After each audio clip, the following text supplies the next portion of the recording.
ओम बागी दयानंद पांचवा भाग।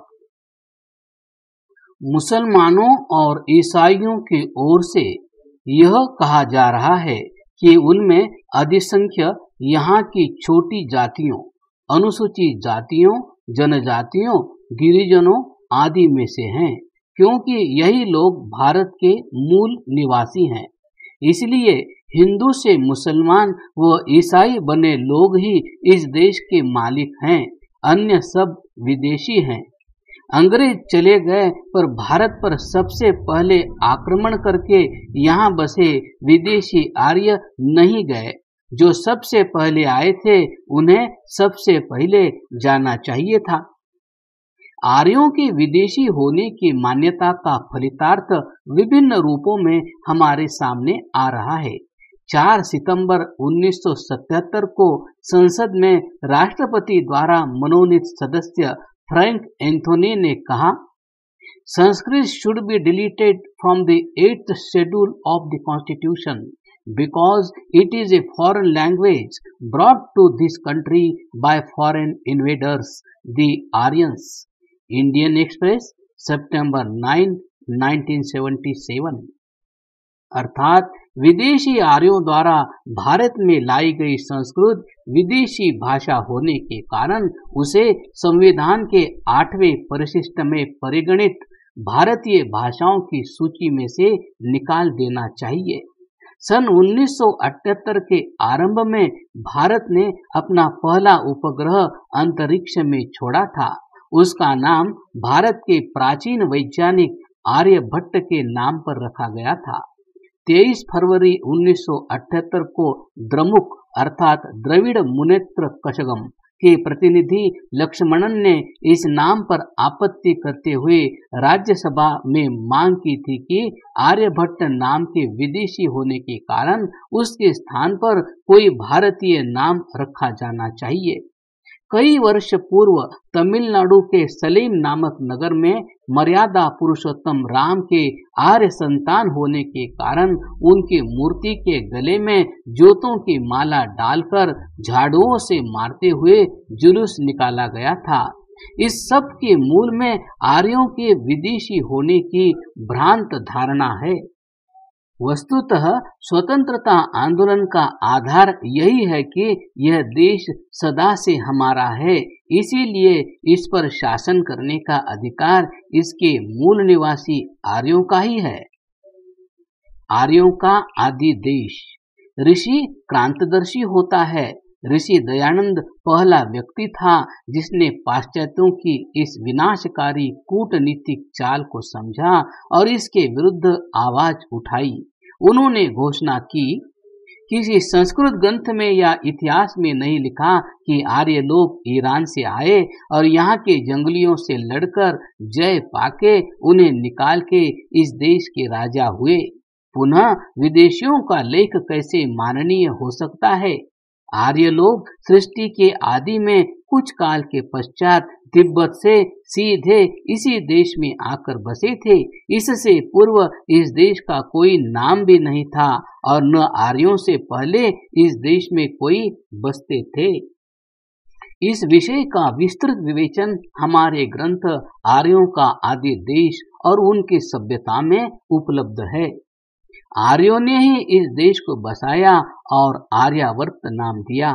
इस प्रकार दयानंद ने ही हमें इस देश को अपना देश कहने और उस पर राज्य करने का, अपना जन्म सिद्ध अधिकार जताने का अधिकार प्रदान किया। इसलिए सरदार पटेल का यह कहना सर्वथा युक्ति संगत है कि देश की स्वाधीनता आंदोलन की नींव वास्तव में स्वामी दयानंद ने ही रखी थी। देखिए सत्यार्थ प्रकाश अष्टम समुल्लास। इससे लगभग 1 वर्ष पूर्व ऋषि दयानंद आर्याभिविनय में लिख चुके थे, अन्य देशवासी राजा हमारे देश में कभी न हो तथा हम लोग पराधीन कभी न रहे। आर्याभिविनय दूसरा भाग 31वां मंत्र। इस प्रकार ऋषि दयानंद कृत आर्याभिविनय तथा सत्यार्थ प्रकाश ही स्वराज्य के मंत्रदाता अर्थात आदि प्रेरक ठहरते हैं।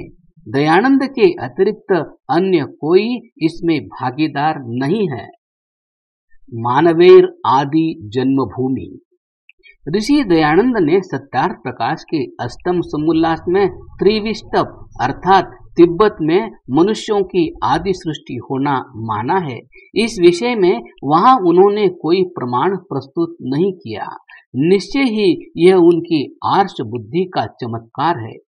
सत्यार्थ प्रकाश में सन 1875 में उपलब्ध उनके मंतव्य की पुष्टि वैज्ञानिकों ने 120 वर्ष बाद की है। इसका विवरण बड़ौदा से प्रकाशित इंडियन एक्सप्रेस के 16 जनवरी 1995 के अंक में दिया है। उसका महत्वपूर्ण अंश हम यहाँ उद्धृत कर रहे हैं। Human life originated in Tibet says theory. Beijing. Scientists have propounded a new theory that human life may have formed in Tibet after the planet's greatest intercontinental collision. They have come out with a hypothesis that all human life is formed out of the uplift of the Tibetan plateau when the Indian subcontinent crashed into Asia many million years ago. The hypothesis has been propounded by a team of international geologists who went public last week in a BBC documentary, shedding new light on climate shifts and solar radiation. Based on other findings, an article in Hong Kong based on South China Morning Post said the scientists believe India was dragged towards Asia in the age of the dinosaurs. ऋषि दयानंद ने विदेश और विधर्म दोनों के हमले से बचाने के लिए देश को सावधान किया था। वर्तमान में बड़े जोर से आवाज उठ रही है कि लगभग 1 अरब की आबादी वाले भारत में एक भी व्यक्ति इस योग्य नहीं है जो इस देश पर शासन कर सके। विदेश से आयातित इंपोर्टेड प्रधानमंत्री के बिना देश नहीं चल सकेगा। इसलिए देश की बागडोर इटली में जन्मी पली सोनिया गांधी और उसके परिवार को सौंप देनी चाहिए। सोनिया गांधी विदेशोत्पन्न तो है ही, धार्मिक दृष्टि से भी वह ऐसे धर्म को मानती है जो विदेशोत्पन्न है। उसकी जड़ें इटली और इटली में भी खास रोम में है। हमने 27 सितंबर 1994 को श्रीमती सोनिया गांधी के नाम पर एक रजिस्टर्ड एडी पत्र लिखकर पूछा कि हमें पता लगा है कि कुछ समय पूर्व जब रोम के पोप भारत आए थे तो आपने अपने बच्चों को उनसे बपतिस्मा दिलवाकर उन्हें ईसाई धर्म में दीक्षित कराया था। कृपया बताएं कि यह सत्य है या मात्र अफवाह पर आधारित है। पत्र का उत्तर न आने पर हमने पुनः उसी प्रकार रजिस्टर्ड पत्र रिमाइंडर द्वारा उत्तर मांगा। उस पत्र में हमने यह भी लिख दिया कि 30 अक्टूबर 1994 तक इस पत्र का उत्तर न आने पर हम यह मानने को विवश होंगे कि हमने जो सुना है वह सत्य है। अंततः 6 नवंबर 1994 को रजिस्टर पत्र द्वारा हमने उन्हें सूचित कर दिया कि निर्धारित तिथि तक आपका उत्तर न आने से मौनम सम्मति लक्षणम के सार्वभौम नियम के अनुसार आपने स्वीकार कर लिया है कि हमने जो सुना है वह सत्य है। श्रीमती सोनिया गांधी देश में ईसाई मिशनरियों को उनके काम में भरपूर संरक्षण व सहायता दे रही हैं, जिन्हें धर्म परिवर्तन के लिए विदेशों से प्रति वर्ष 1400 करोड़ रुपए मिलते हैं। मिशनरियों के इन गतिविधियों के फलस्वरूप देश में हिंदू आबादी जो आजादी के समय लगभग 80% थी, अब 65% रह गई है, जबकि ईसाइयों की आबादी 1% से बढ़कर 3% और मुस्लिम आबादी 15% से बढ़कर 28% हो गई है। मातृत्व की तथाकथित मूर्ति मदर टेरेसा के निर्देशन में भारत के ईसाईकरण का आंदोलन प्रत्यक्ष एवं परोक्ष रूप में द्रुत गति से चल रहा है। मदर टेरेसा द्वारा समान नागरिक संहिता का विरोध, ईसाई बन जाने पर भी हरिजनों, गिरिजनों आदि के लिए हिंदू हरिजनों के समान सुविधाओं की मांग, श्री ओम प्रकाश त्यागी के छल बल से धर्मांतरण विरोधी बिल का विरोध आदि के होते हुए टेरेसा को भारत रत्न की उपाधि देना भारत सरकार की राष्ट्र विरोधी तथा सांप्रदायिकता पोषक नीति का प्रत्यक्ष प्रमाण है। वस्तुतः कुरान की शिक्षा के रहते न भारत में एकता हो सकती है और न विश्व में शांति। ऐसी स्थिति में सोनिया परिवार के हाथों में देश के शासन की बागडोर थमा देना क्या देशद्रोह नहीं होगा? क्रमशः